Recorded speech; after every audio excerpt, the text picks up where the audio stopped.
Praise the Lord. கர்த்தருக்கு மகிமை உண்டாவதாக. இது நல்ல காலை வேளையில் கர்த்தருடைய வார்த்தை மூலமாய் உங்கள் யாவரையும் சந்திப்பதிலே நான் மிகுந்த மகிழ்ச்சி அடைகிறேன். பிரசங்கின் புத்தகம் 5ஆம் அதிகாரம் 7ஆம் வசனம், அநேக சொப்பனங்கள் மாயாயாய் இருப்பது போல அநேக வார்த்தைகளும் வியர்த்தமாயிருக்கும், ஆகையால் நீ தேவனுக்கு பயந்திரு.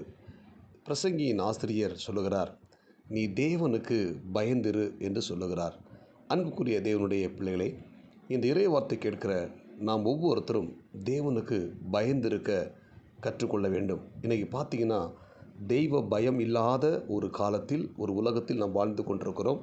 ஜனங்கள் தங்கள் பொல்லாத வழிகளில் இன்னும் தீவிரமாய் செயல்பட்டு கொண்டிருக்கிற இந்த காலகட்டத்தில், தேவனுக்கு பயப்படுகிற பயம் அற்றுப்போன இந்த காலகட்டத்தில் நீங்கள் நானும் தேவனுக்கு பயந்திருக்க தேவன் நமக்கு கிருபை தருவாராக. வேதம் சொல்லுகிறது, கர்த்தருக்கு பயப்படுகிற சிறியோரையும் பெரியோரையும் ஆண்டவர் ஆஸ்வதிக்கிறார். எனவே நாம் ஒவ்வொருத்தரும் தேவனுக்கு பயந்திருக்க வேண்டும். கர்த்தருக்கு பயந்து நாம் வாழ்வோமானால் நம்மை ஆண்டவர் ஆசீர்வதிக்கிறார், நம்மை பலப்படுத்துகிறார். இந்த இறைவார்த்தை கேட்கிற தேவனுடைய பிள்ளைகள் நாம் ஒவ்வொருத்தரும் தேவனுக்கு பயந்து வாழ கர்த்தர் நமக்கு கிருபை தருவாராக. இந்த 5ஆம் அதிகாரத்தில் 1ஆம் வசனம் சொல்லுகிறது, நீ தேவாலயத்துக்கு போகும்போது உன் நடையை காத்துக்கொள் என்று சொல்லப்பட்டிருக்கிறது. அதுபோல் மூடன் பலியிடுவதை பார்க்கிலும் செவி கொடுக்க சேருவதே நலம், தாங்கள் செய்கிறது தீமை என்று அறியாதிருக்கிறார்கள் என்று சொல்லப்பட்டிருக்கிறது. அவன் தேவனுடைய ஆலயத்துக்கு போகும்போது நம்ம பயத்துடனும் நடுக்கத்துடனும் செல்ல வேண்டும். கர்த்தருக்கு பயப்படுகிற ஒரு பயத்தோடு நம்ம ஆலயத்துக்குள்ளே போக வேண்டும். ஆமென்.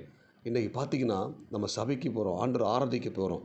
தேவ ஜனங்களுக்கு ஒரு பயம் இல்லாமல் துணிகரமாக பாவம் செய்து பாவ கரையோடு கூட போய் உட்கார்ந்து ஆண்டோடைய வார்த்தையை கேட்டு கர்த்தரை ஆராதனை செய்துவிட்டு எந்த ஒரு மனமாற்றமும் மனம் திரும்புதல் இல்லாமல் சபை விட்டு இன்றைக்கி ஜனங்கள் வெளியே வருகிறதை பார்க்க முடிகிறது. ஒவ்வொரு வாரமும் சபைக்கு போகும்போது அந்த பாவத்தை விட்டு மனம் திரும்பாமல் செய்த பாவ கரையோடு கூட திரும்ப வீட்டுக்கு வருவது நாம் பார்க்க முடிகிறது. அன்புக்குரிய தேவனுடைய பிள்ளைகளே, அப்படிப்பட்ட ஒரு தேவனுடைய பிள்ளைகள் நாம் இல்லாமல் நம்ம தேவனுடைய ஆலயத்துக்குள்ளே போகும்போது ஒரு பயத்தோடு நடுக்கத்தோடு நம்முடைய பாவத்தை அறிக்கை செய்து விட்டுவிட்டு ஒரு மனம் திரும்பின இருதயத்தோடு திரும்பி நம்முடைய இல்லத்துக்கு வரும்போது அது நமக்கு மிகப்பெரிய ஆஸ்வாதமாக அமைந்து விடுகிறது. ஆனால் இன்றைக்கி பார்த்திங்கன்னா, அநேக ஜனங்கள் துணிகரமாக செய்த பாவங்களை செய்துவிட்டு ஆலயத்தில் வந்து கர்த்தரை ஆராதனை செய்துவிட்டு காணிக்கை போட்டு கர்த்தருடைய வார்த்தையை கேட்டு வர்றாங்க. ஆனால் இது ஒரு பெரிய ஒரு ஆபத்தான ஒரு சூழ்நிலை. இந்த சூழ்நிலை மாற வேண்டும். அதுபோல் நம்ம என்ன செய்யணும்? கர்த்தருடைய வார்த்தைக்கு செவி கொடுக்கணும். இன்றைக்கி கர்த்தருடைய வார்த்தையை சபையில் கேட்குறோம், ஆலயத்தில் போய் கேட்குறோம். ஆனால் எத்தனை வார்த்தைக்கு நம்ம செவி கொடுக்குறோம் என்பதை ஆராய்ந்து பார்க்கணும். எனவே இந்த இறைவார்த்தை கேட்கிற தேவனுடைய பிள்ளைகளே, தேவனுக்கு பயந்த சூழ்நிலை என்ன தெரியுமா?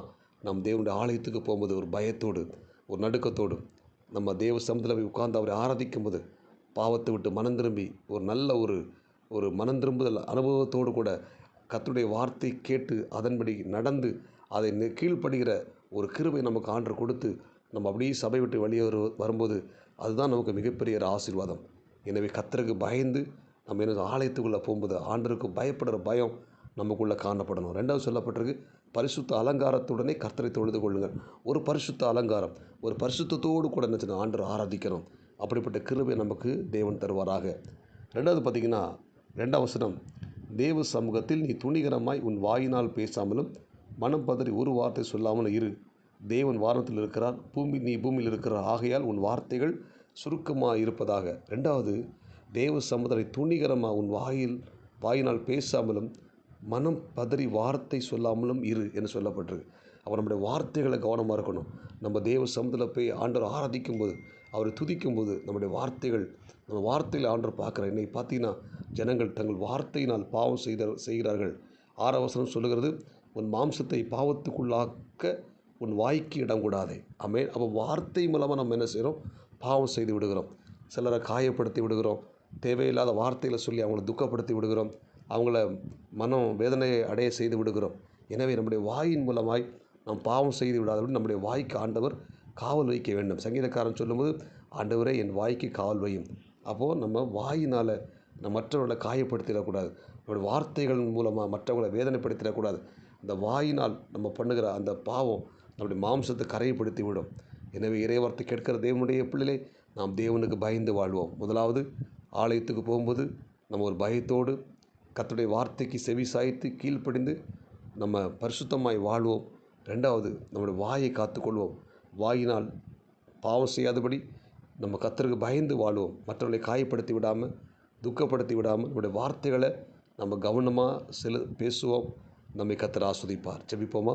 பரலோக தேவனே, இந்த காலை நேரத்தில் இறைவார்த்தை கேட்ட ஒவ்வொரு தேவனுடைய பிள்ளைகளுக்காக நான் ஜெபிக்கிறேன். இந்த இறைவார்த்தை கேட்ட ஒவ்வொரு தேவனுடைய பிள்ளைகளும் கர்த்தருக்கு பயந்து வாழ உதவி செய்கிறாங்க. நீ தேவனுக்கு பயந்து என்ற வார்த்தையின்படி இந்த இறைவார்த்தை கேட்கிற நாங்கள் ஒவ்வொருத்தரும் தேவனுக்கு பயந்து வாழ உதவி செய்கிறாங்க. இந்த இறைவார்த்தை கேட்ட ஒவ்வொரு தேவனுடைய பிள்ளைகளும் கர்த்தர் ஆஸ்வதிங்க. இந்த நாளுக்குரிய கிருபை கொடுங்க. இயேசுவின் நாமத்தில் ஜெபிக்கிறோம் நல்ல பிதாவே, ஆமேன். God bless you. உங்கள் யாவரையும் கர்த்தர் ஆஸ்வதிப்பாராக.